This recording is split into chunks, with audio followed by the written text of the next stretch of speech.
Il est au cœur de l'actualité internationale et a fait du football en Hongrie une véritable arme politique. Plus que n'importe qui en Europe, Viktor Orban s'est servi du ballon rond pour exercer une influence et faire valoir ses idées politiques. Outil stratégique interne, stade érigé en vitrine, nationalisme et irrédentisme hongrois, décryptage du football magyar à la sauce Orban, générique.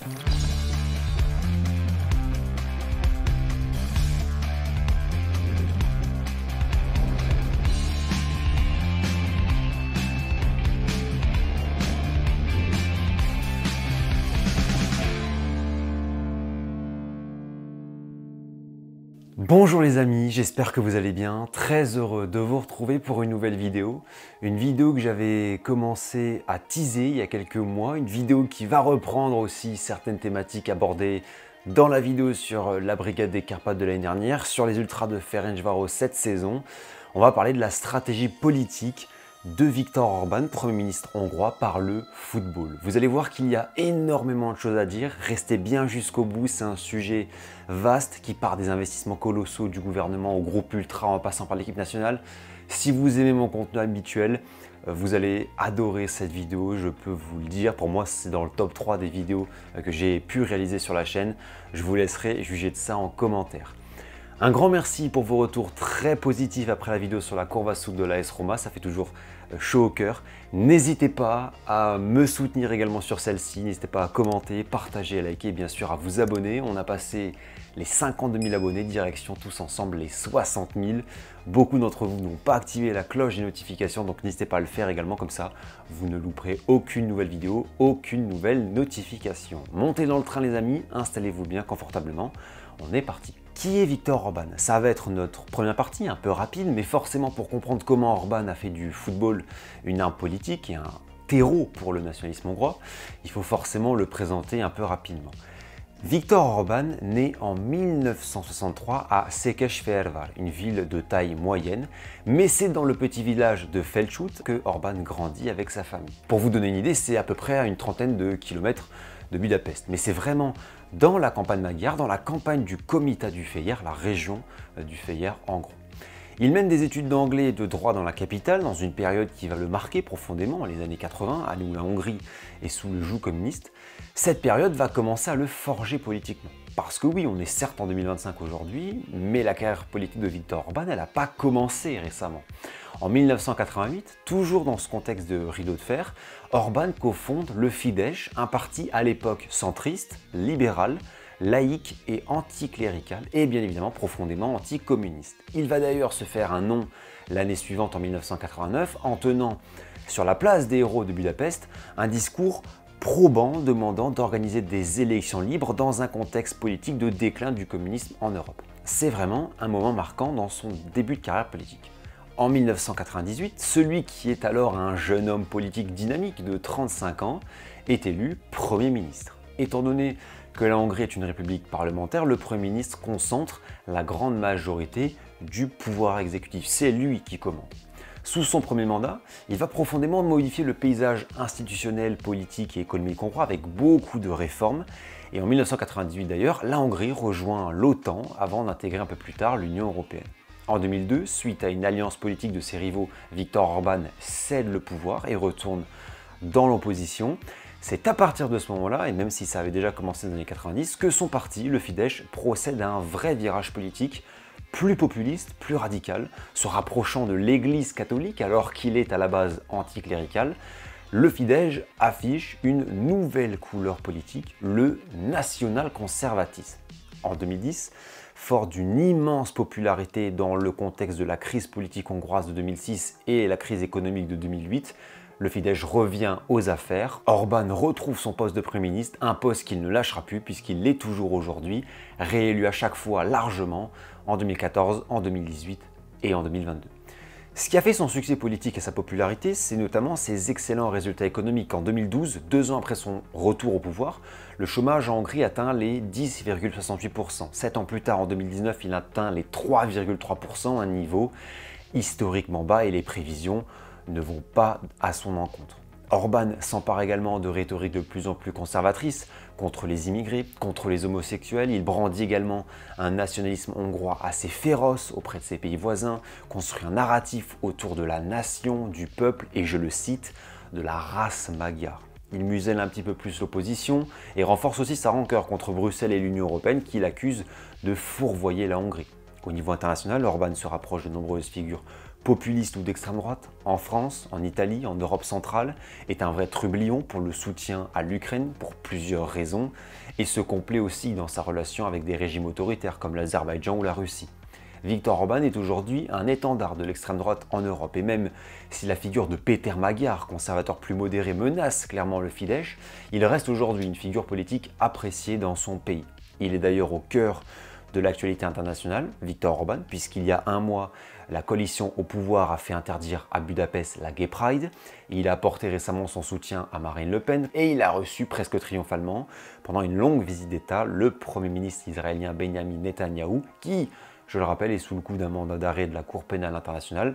Il aurait dû être arrêté en Hongrie, pays signataire de la CPI, mais Orban lui a assuré qu'il ne respecterait en rien ce mandat et a même entamé les démarches pour quitter la CPI. Donc vous le voyez, c'est un personnage au cœur de l'actualité et un personnage qui fait parler de la Hongrie. Une autre caractéristique de sa biographie, c'est bien sûr celle qui nous intéresse dans l'objet de cette vidéo, c'est sa passion pour le football. Orban est un fanatique de foot, lui qui rêvait un temps de faire carrière d'abord comme joueur puis comme entraîneur. Il a commencé ce sport adolescent, il a même entamé une carrière de joueur semi-professionnel en 4e division hongroise et pour vous dire à tel point ce sport était important pour lui, lors de son premier mandat de Premier ministre entre 1998 et 2002, il continuait toujours à jouer en tant que semi-pro. Aujourd'hui, les crampons sont vraiment derrière lui, mais sa passion, absolument pas.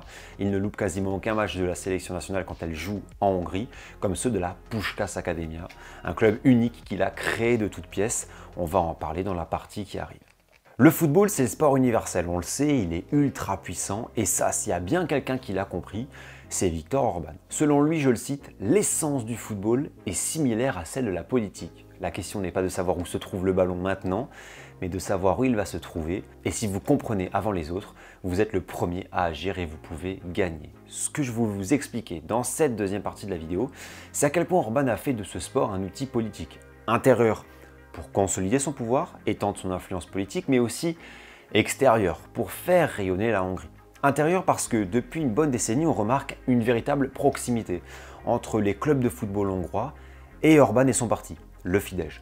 Dans le championnat de première division hongroise, il y a 12 clubs, 11 sont présidés par un membre du Fidesz ou un proche d'Orban. C'est hallucinant. Aujourd'hui, par exemple, le président du plus grand club de Hongrie, Ferencváros, c'est Gábor Kubatov, député à l'Assemblée nationale hongroise et membre du Fidesz. Ça montre à quel point, dans les organigrammes du foot hongrois, Orban a placé ses pions, ses têtes pensantes et dirigeantes qui façonnent un football à la sauce Orban. L'un des exemples les plus concrets, c'est cette loi, le TAO, qui date de 2011 et qui permet aux grandes fortunes hongroises, aux grandes entreprises proches du gouvernement, de payer moins d'impôts en investissant dans le football. Ça peut clairement s'apparenter à de la corruption déguisée.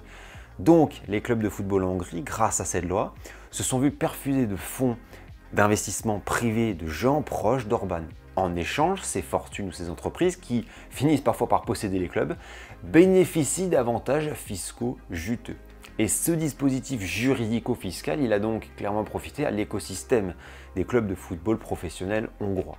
Il y a un club justement en Hongrie qui a germé dans cette nouvelle phase de football hongrois, vous le connaissez, c'est la Puskás Akadémia, confondée en 2005 par Viktor Orban dans l'optique notamment de former les nouvelles pépites du foot hongrois dans un centre moderne. La Puskás Akadémia, du nom de la légende du foot magyare, est un club aujourd'hui très bien installé dans le foot hongrois. Alors vous vous dites peut-être que ce club a une histoire, une âme, qu'il est au cœur de la capitale hongroise. Eh bien, absolument pas, puisque le club est basé à Felsút, le village d'origine de Viktor Orban, et il est parti de rien, sur un terreau inexistant, dénué de toute fanbase. Si vous connaissez ce club, c'est probablement pour son stade unique, la Pancho Arena, un écrin de 4500 places à l'architecture boisée totalement folle avec des voûtes et des lumières rappelant un édifice catholique.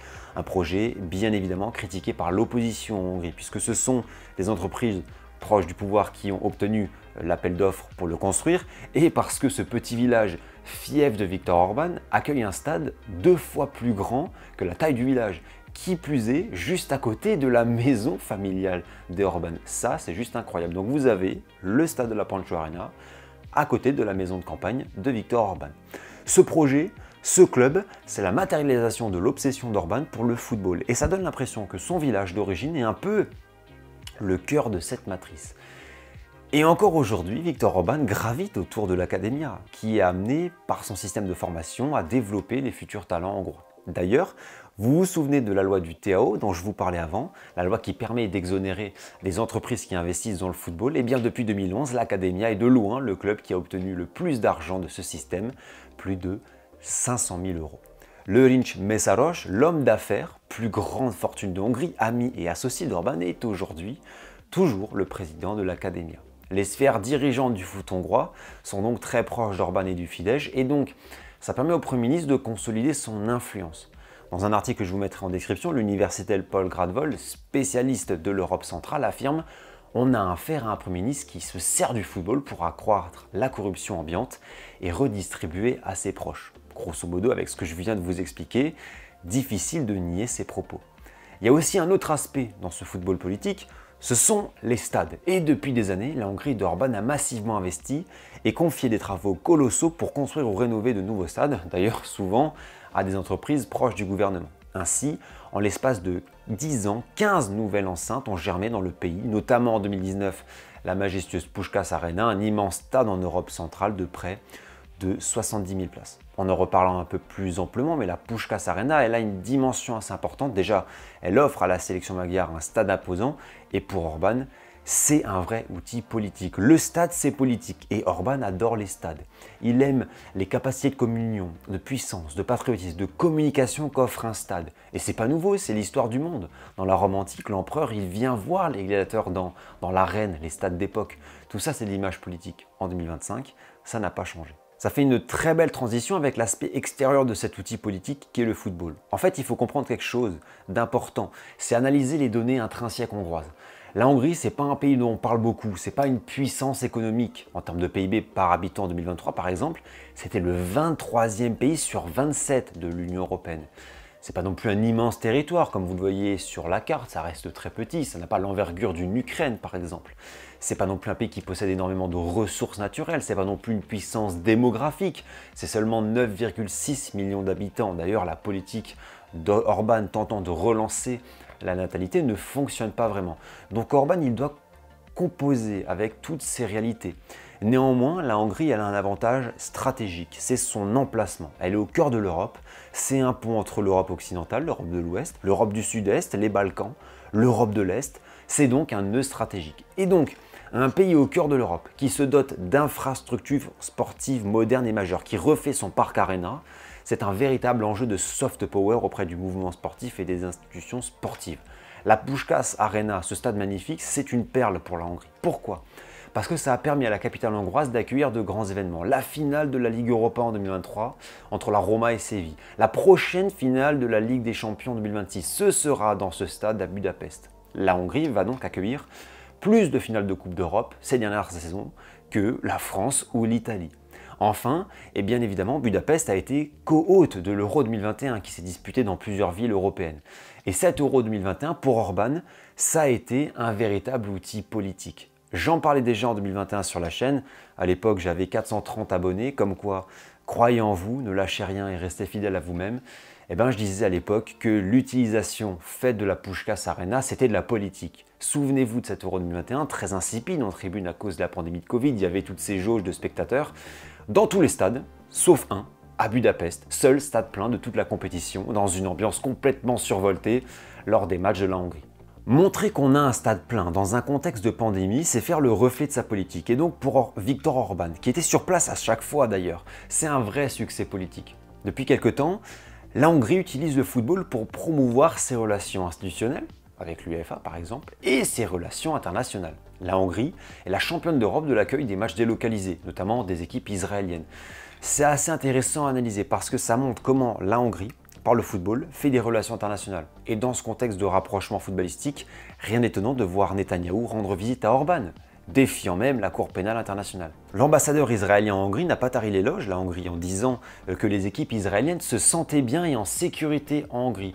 Et cette relation, par le football, à mon avis, n'est pas dénuée d'autres intérêts, d'autres coopérations, par exemple économiques. Donc on le voit, que ce soit d'un point de vue interne ou externe, le football pour Orban, c'est bien plus que du football. Ça m'amène à ma dernière partie, et pas la plus inintéressante, bien au contraire. On va parler de l'instrumentalisation du football par Orban dans le nationalisme hongrois. Alors, pour comprendre ce sujet, il faut parler rapidement, très rapidement, je vous le promets, de l'histoire de Magyarország, la Hongrie. Les Hongrois, ce sont des Magyars, et les Magyars, ethno-linguistiquement parlant, dans l'Europe, c'est un peu quelque chose d'unique. Les Hongrois ne sont pas des Latins, ni des Germaniques, ni des Slaves, c'est vraiment un peuple à la racine unique. Et ça joue énormément dans ce que les Hongrois revendiquent en fait comme leur, je cite, exceptionnalité. Orban, il parle souvent de ça, de la race magyare, je le cite. Et ça se sent bien évidemment par la langue, parce que le hongrois, c'est une langue radicalement différente de toutes les langues des pays voisins. Pour nous, par exemple, francophones de culture latine, je ne sais pas si vous avez déjà entendu ou lu du hongrois, mais cette langue, pour nous, c'est la plus compliquée d'Europe et de très très loin. C'est assez original d'ailleurs, mais la langue européenne la plus proche du hongrois, c'est le finnois, car la langue finlandaise et la langue hongroise sont parties de la même famille, ce qu'on appelle les langues finno-ougriennes. Ça, c'était la petite anecdote. Donc ça, c'est la première information importante, cette idée un peu d'exceptionnalité. La deuxième, elle tient bien évidemment à l'histoire de la Première Guerre mondiale. Si vous voulez comprendre le nationalisme hongrois en football et le nationalisme de Viktor Orban, il faut impérativement comprendre le passage de l'Empire austro-hongrois à la République de Hongrie. Avant 1914, la Hongrie administre un territoire absolument gigantesque en Europe centrale au sein de l'Empire avec l'Autriche, délimité pour la partie hongroise par la chaîne des montagnes des Carpates à l'est. À l'issue de la Grande Guerre, qu'il perd, l'Empire austro-hongrois est démantelé. Le traité de Trianon de 1920, ce traité de réparation et de fin de guerre, fait passer le territoire hongrois de ça à ça. La Hongrie perd ainsi énormément de territoires, de population hongroise et des millions de locuteurs hongrois. Naît ainsi une rancœur historique et le projet miroité d'une grande Hongrie, celle qui dépasse aujourd'hui les frontières nationales, celle qui englobe les minorités hongroises qui existent toujours aujourd'hui en Ukraine, en Serbie, en Croatie, en Roumanie ou en Slovaquie. Aujourd'hui, en 2025, 5 millions de Hongrois vivent en dehors de la Hongrie. Alors il y en a pas mal aux États-Unis, mais il y en a beaucoup en Europe, 1 million en Roumanie, 500 000 en Slovaquie où ils représentent 10% de la population du pays, 200 000 en Serbie, il y en a quelques-uns aussi en Ukraine ou en Croatie. Dans ces pays-là, il y a donc des minorités hongroises qui sont parfois même des majorités dans des villes de 30 000, 40 000, voire 50 000 habitants. Et donc, vous avez certaines villes qui ont deux noms, un nom roumain, un nom hongrois, un nom slovaque, un nom hongrois. Ces 5 millions de Hongrois, hors des frontières nationales, sont très très chers à Viktor Orban. Aux élections législatives de 2014 et 2018, 95% des Hongrois de l'étranger ont voté pour le Fidesz et pour Orban. Et l'un des événements qui sert le plus cet irrédentisme, à votre avis, c'est quoi? Eh bien, c'est le football. Oui, parce qu'on peut le dire, le gouvernement hongrois utilise le football pour s'immiscer, pour se rapprocher de ces minorités. Vous avez des clubs en Croatie, en Roumanie, en Serbie ou en Slovaquie qui sont financés par le gouvernement hongrois. Prenons l'exemple en Voïvodine, au nord de la Serbie, du club de Bačka Topola qui bénéficie d'aide financière du gouvernement hongrois, irritant d'ailleurs souvent la Serbie. Les opérations d'ingérence étrangère se font aussi en Roumanie, où des clubs comme le Sepsi OSK et le FK Csíkszereda, deux clubs de la région du pays Sicule en Transylvanie, région historique dans le litige entre la Hongrie et la Roumanie, reçoivent des subventions de Budapest. Le pays Sicule, c'est une région de Roumanie où les habitants majoritairement sont des Magyars. On les appelle les Hongrois de Roumanie. Et pour la petite anecdote, le FK Csíkszereda est réputé pour être un très bon centre de formation pour les Hongrois de Roumanie et dispose d'un partenariat stratégique avec la Puskás Akadémia, le club cofondé par Viktor Orban. La Hongrie est également active en Croatie, où des investissements de groupes privés hongrois ont eu lieu, notamment dans le club d'Osijek, 8e du championnat croate au moment où je tourne, situé à 30 km de la frontière avec la Hongrie. Enfin, prenons l'exemple, en le développant un peu plus, du club slovaque DAC 1904, club de la ville de Dunajská Streda, une ville d'environ 30 000 habitants ou environ 70% de la population est hongroise. Ce club, qui est le représentant de la communauté hongroise dans le sud de la Slovaquie, perçoit des aides du gouvernement Orban. Le nom du stade du FCDAC, c'est la MOL Arena. MOL, c'est la compagnie pétrolière majeure de la Hongrie. Dans le stade du FCDAC, les chants sont en hongrois. Il y a les couleurs magyares. La bâche du groupe ultra, c'est le nom de la ville slovaque Dunajská Streda, mais en hongrois.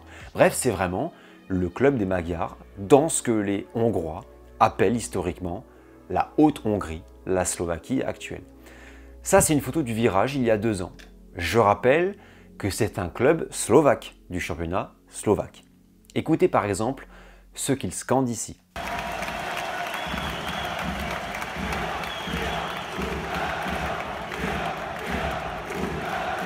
Et oui, vous avez reconnu le fameux Ria, Ria, Hungaria, chanté par tous les groupes ultras de Hongrie, preuve de l'attachement à la patrie magyare. Les matchs du FCDAC contre les clubs comme le Slovan Bratislava ou le Spartak Trnava, club étendard de la culture slovaque avec des ultra-patriotes slovaques, sont toujours très chauds. Ça fait penser un peu aux duels de clubs de communauté comme en Bosnie ou à Mostar, on en avait parlé sur la chaîne bien évidemment. D'ailleurs, la fédération slovaque, pour éviter des images comme celle-ci, avait interdit il y a quelques années, sans grande réussite, tout autre signe culturel ou politique qui ne représenterait pas la Slovaquie. C'était clairement pour éviter que les supporters du FCDAC ne sortent les drapeaux hongrois en tribune.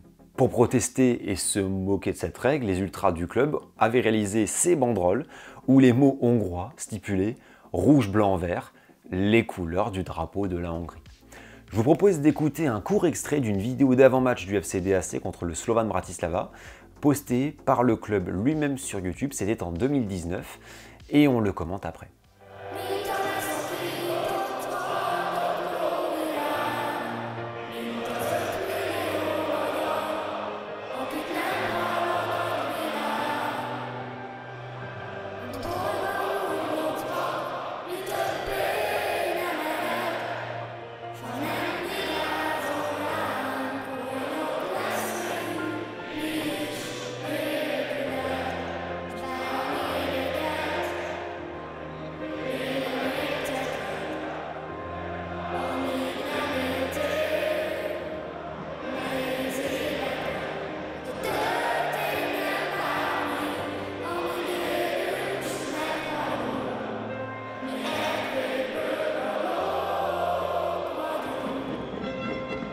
Sans toi, Nélküled en hongrois, voilà la chanson que ces 2 jeunes enfants appartenant à la minorité hongroise de Slovaquie viennent de chanter dans un stade qui reprend plein poumon cet hymne du club. Nélküled, c'est une chanson très connue du patriotisme du pays. Tout le monde la connaît en Hongrie.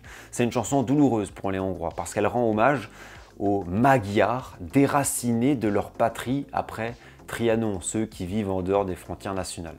On en parlera après, je vous montrerai d'ailleurs des paroles. Mais vous voyez la symbolique extrêmement forte de voir des enfants reprendre cette chanson dans un match de championnat slovaque contre le Slovan Bratislava. Donc ce club, comme d'autres en Roumanie ou en Serbie, reçoit des aides financières du gouvernement de Viktor Orban. Une petite anecdote maintenant qui va faire le lien avec ce que je viens d'évoquer. Vous savez qu'il existe une confédération des associations du football indépendantes, la CONIFA. Elle représente les minorités ou les nations et les peuples non reconnus à l'échelle internationale. Eh bien, parmi les membres de la CONIFA, il y a 2 associations qui sont des associations hongroises. Il y a l'équipe du Pays Sicule, l'équipe de la minorité hongroise de Roumanie, et la Ruthénie subcarpatique, l'équipe de la minorité hongroise d'Ukraine. En 2015 a également été créée l'équipe de Haute-Hongrie, de la minorité hongroise slovaque, qui a failli disputer la Coupe du Monde de la CONIFA en 2018. Et pendant la Coupe du Monde 2018 de la CONIFA, vous aviez des supporters hongrois qui étaient là pour soutenir le Pays Sicule ou la Ruthénie. Et il y a une petite chose qui m'a intrigué, c'est ce drapeau hongrois sur cette photo avec la ville de Gouta inscrite en noir. Et donc j'ai cherché, et pourtant orné des couleurs magyares, Gouta n'est pas en Hongrie. C'est le nom hongrois de la ville slovaque Kolarovo. Ça vous montre bien cet ultra-patriotisme hongrois très présent et qui montre qu'il dépasse aujourd'hui les frontières étatiques. Si vous voulez un petit peu maintenant parler culture ultra, on va se réaxer un peu là-dessus. Vous savez que la grande majorité des ultras ou hooligans de Hongrie sont d'extrême droite, sont très proches des idées du Fidesz. Et alors, et sans détour, partagent à fond le révisionnisme hongrois, la rhétorique irrédentiste et l'idée de Grande Hongrie. J'en avais parlé lors de ma vidéo sur les Green Monsters de Ferencváros, donc n'hésitez pas à aller la voir pour avoir plus de détails. Souvenez-vous des banderoles lors de Ferencváros Slovan Bratislava, une banderole très hostile à la Slovaquie, une autre banderole hostile au traité de Trianon, que périsse Trianon, et puis dans ce même match, on a pu voir un dema représentant la carte de la Grande Hongrie, avant la Première Guerre mondiale. On voit cette même carte ici par exemple sur un sticker des Ultras d'Újpest. C'est une symbolique dans de nombreuses tribunes hongroises, notamment chez les Ultras de la sélection nationale, la Brigade des Carpates, et dont la proximité idéologique avec le Fidesz de Viktor Orban n'est plus à démontrer. Alors le sujet de notre vidéo c'est sur Orban, et peut-être que vous êtes en train de vous dire que ces rhétoriques ne sont pas les siennes, ce sont celles des Ultras. Bien au contraire, depuis son retour au pouvoir en 2010, il joue sur les rancœurs historiques de la Hongrie. Lors de discours ou de commémorations, Orban a par le passé qualifié Trianon de grande catastrophe, d'injustice, voire de peine de mort. Et il suffit de voir ce qu'il fait pour les minorités hongroises réparties en Europe par des subventions et investissements, pas que dans le football, il y a aussi d'autres choses, ça en fait partie, pour montrer à quel point ces populations lui tiennent à cœur, et elles le lui rendent bien, puisque je rappelle que 95% des Hongrois de l'étranger ont voté pour Viktor Orban lors des élections de 2018, par exemple. Cette rhétorique de Grande Hongrie soutenue par Orban a pris du poids quand, en novembre 2022, pendant un match amical de l'équipe nationale, Viktor Orban a été photographié avec une écharpe incorporée du territoire de la Grande Hongrie, la Hongrie de 1914, qui inclut des territoires appartenant aujourd'hui à l'Autriche, à la Roumanie, à la Slovaquie, à la Serbie, à l'Ukraine ou à la Croatie. Ça a fait vraiment polémique, ça n'a pas plu aux pays voisins, vous vous en doutez, qui ont qualifié ce geste de révisionniste, et ça n'a fait que renforcer cette idée de proximité entre football, politique, nationalisme et irrédentisme en Hongrie. Orban s'était défendu sur ses réseaux sociaux en disant « Écoutez bien, je le cite, l'équipe nationale de Hongrie est celle de tous les Hongrois, où qu'ils vivent. » C'est exactement là où je voulais vous emmener. Ces mots sont très importants. Vous avez là l'importance de l'équipe nationale de football pour Viktor Orban dans la construction du narratif nationaliste hongrois, un narratif qui concerne tous les Hongrois du monde, y compris ceux qui vivent en dehors des frontières nationales. L'équipe nationale doit être un ciment, elle doit cimenter tous ces Hongrois. Il y a un exemple très parlant à ce sujet, c'est l'inauguration en 2019 de la Puskás Arena lors du match Hongrie-Uruguay. Ce nouvel écrin fantastique pour la Hongrie, qui s'est tenu d'ailleurs dans une ambiance absolument démentielle et bien évidemment pleine de patriotisme. Tiens donc, les Hongrois ont chanté une chanson ce soir-là avant le match, Néel Kuled, sans toi. Et devinez qui a interprété cette chanson en marchant sur la pelouse de la Puskás Arena? Deux jeunes enfants. Vous les reconnaissez, ces interprètes? Et oui, ce sont les mêmes que la vidéo précédente du FC DAC. Ça veut donc dire que la Fédération hongroise de football a fait appel à des jeunes enfants de la minorité hongroise de Slovaquie pour interpréter cette chanson devant 70 000 personnes dans la capitale hongroise. La symbolique est très importante, surtout dans le sport politique. Attachez-vous les amis à étudier les symboles. Attardons-nous sur les paroles de cette chanson. J'avais dit que je vous le montrerai. Regardez notamment cette phrase. Comme les 5 millions de Hongrois que le monde ne peut pas entendre. Une référence bien sûr aux minorités hongroises réparties un peu partout hors de Hongrie. Et le réalisateur télé hongrois pendant l'événement s'est énormément focalisé sur le public, filmant par exemple un père et son fils chantant ensemble cette musique, un homme plus âgé qui a l'air de vivre vraiment passionnément la musique. C'est le summum du patriotisme. Et puis vous voyez les paroles encore une fois, « We are of one blood », nous sommes d'un même sang. Cette cérémonie d'inauguration de 2019 fut ainsi un condensé de patriotisme hongrois, mais surtout elle marque une forme de renouveau du football hongrois avec une équipe nationale qui se dote d'un stade incroyable et une équipe qui sportivement va mieux. Depuis 10 ans, témoin de son excellente Ligue des Nations 2022-2023 et ses 3 euros de suite en 2016, 2021 et 2024. Je rappelle qu'en 2016, la Hongrie avait attendu 44 ans avant de retrouver l'euro. Analyser cela permet de montrer, en réalité, un trait de la personnalité politique de Viktor Orban. C'est un nostalgique. Orban est nostalgique d'une Hongrie forte, d'une grande Hongrie politique. Et aujourd'hui, son aversion, par exemple, pour l'Union européenne et sa volonté de devenir un leader idéologique en Europe montrent l'envie de refaire de la Hongrie un phare en Europe. Il le dit lui-même dans un discours, je le cite, « Il y a 30 ans, nous pensions que l'Europe était notre futur. Aujourd'hui, nous pensons que nous sommes le futur de l'Europe. » Il est aussi nostalgique de quelque chose qu'il n'a pas connu, le 11 d'or hongrois des années 1957, équipe de foot hyper talentueuse qui a tant fait rêver et qui est devenue un véritable mythe en Hongrie. Il rêve, Orban, de rebâtir les puissants Magyars, une équipe de foot symbole de ses idées et surtout victorieuse. Dans les deux cas, que ce soit dans la politique, dans l'irrédentisme, dans le nationalisme hongrois ou dans le football, Orban veut ouvrir la voie à un futur radieux. Dans les deux cas, il est un peu nostalgique, mais dans les deux cas, il veut ouvrir la voie d'un futur radieux. Il se veut optimiste, se rapprochant par exemple d'un slogan à la Trump, « Make Hungary Great Again ». On pourrait conclure ceci. Le projet football pour la Hongrie de Orban est nécessairement politique, car pour lui, les deux se combinent. Et surtout, l'un tire l'autre, l'un ne va pas sans l'autre. Une Hongrie forte et performante footballistiquement, c'est une Hongrie qui fait vibrer son peuple, ses minorités, c'est une Hongrie qui se renforce. Orban a ainsi parfaitement compris le poids de ce sport dans ses rhétoriques nationalistes, dans son projet politique, mais aussi les relations internationales et le soft power, les investissements colossaux et les nouveaux stades très modernes en sont des exemples concrets.